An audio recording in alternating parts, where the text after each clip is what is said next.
Asalaamu calaykum waraxmatullaahi wabarakaatu. Kusoo dhawaada aqoon kaal. Halkan waxaan ku baranaynaa sida loo duubo shaashada kombiyuutarka iyadoo la adeegsanayo barnaamijka OBS Studio.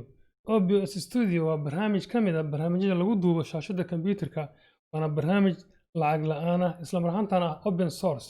Taasoo macnaheedu tahay waxaad u adeegsan kartaa si lacag la'aan ah iyadoo cidna kuu haysan. Haddaba si aad barnaamijka u soo rogatid, waxaad gashaa website-ka OBS Project. linkiga insha Allah hoos baan ku qorayaa.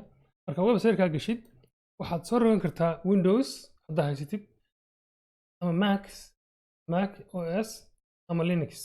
Tusaale ahaan markaad Windows haysatid, waxaad riixaysaa marka meesha ku qoran tahay Windows soo soo rogatid. Waxaa markaa barnaamijka soo gelaya kombiyuutarkaaga.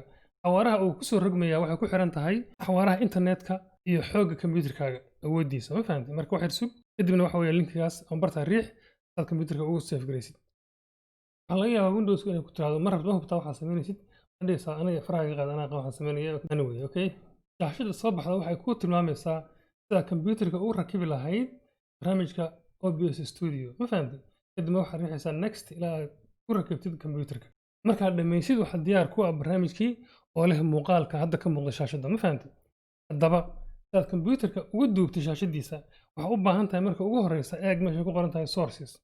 eeg bartaas, kadibna waxaa eegtaa meesha ku qoran tahay plus ama ku dar calaamadda ku darka halkan riix.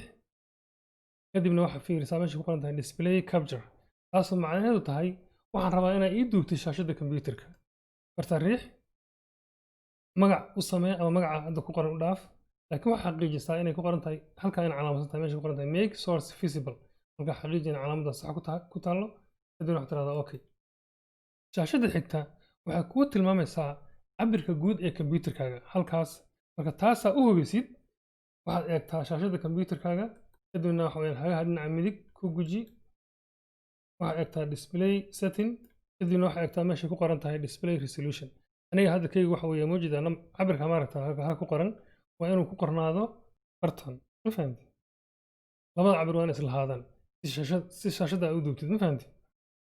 waxaa kaloo xaqiijisaa meeshay ku qoran tahay capture cursor, oo macnaheedu tahay ii duub hagaha markaan shaashada duubayo. halkaa marka waa in calaamadda saxda ku qoran tahay, kadib waxaad tiraa markaas okay. waxaa markaa diyaar kuu ah kombiyuutarka shaashadiisa in lagu duubo oo barnaamijka OBS uu ku duubo. si marka taas aad u xaqiijisid inay hanaan wanaagsan ku soo baxayso, waxaad riixdaa meeshay ku qoran tahay tools, kadibna waxaad riixdaa meeshay ku qoran tahay auto configuration. waxaad calaamadaysaa markaas optimize just recording, oo ah macnaheedu waxaan ii xaqiijisaa inaan marka wax duubayo qaab wanaagsan ay u soo baxo. ma fahamtay? kadib marka waxaad riixdaa next. halkaa ka hubi mar kale shaashadii aan soo aragnay. waxaa markaa ku duubaysaa 60 ama 30 oo FPS waxa la yidhahdo, macnaha waa xawaaraha ama qaabka inta screenku wax ku duubayo. ma fahamtay? isagaa ku xolaya laakiin halkaas. kadib waxaad tidhahdaa next. qaabka ugu wanaagsan ee kombiyuutarkaaga ayaa halkaa ka muuqanaya, inkastoo jiro hanaan ka duwankaas oo la samayn karo, laakiin hadda waxaan ku joogsanaynaa inaan sida kombiyuutarku noo xolay oo OBS noo xolay aan ku istaagno. ma fahamtay? kadibna waxaad tidhahdaa apply. waxaa markaa diyaar ku ah barnaamijka OBS inuu kuu duubo shaashada kombiyuutarka. saa u duubtay marka waxaad soo diyaarsataa barnaamijkaad duubi lahayd ama waxaad duubi lahayd soo diyaarso, kadibna waxaad riixdaa meeshay ku qoran tahay start recording.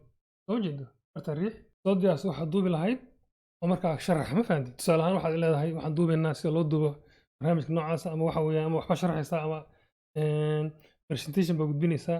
wixii markaa aad sharaxdid oo dhammaysid, waxaa markaas aad ku laabanaysaa barnaamijkii.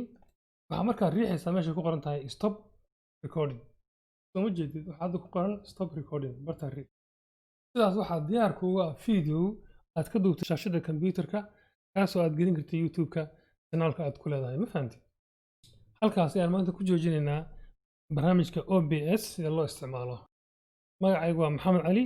haddii aad barnaamijkan wax cilmi ama aqoon ka faa'iiday, fadlan subscribe ama rukumo si markaa qoraalada dambe ama videoga dambe aan duubo aad u heshid insha Allah. wassalaamu calaykum waraxmatullaahi wabarakaatuh.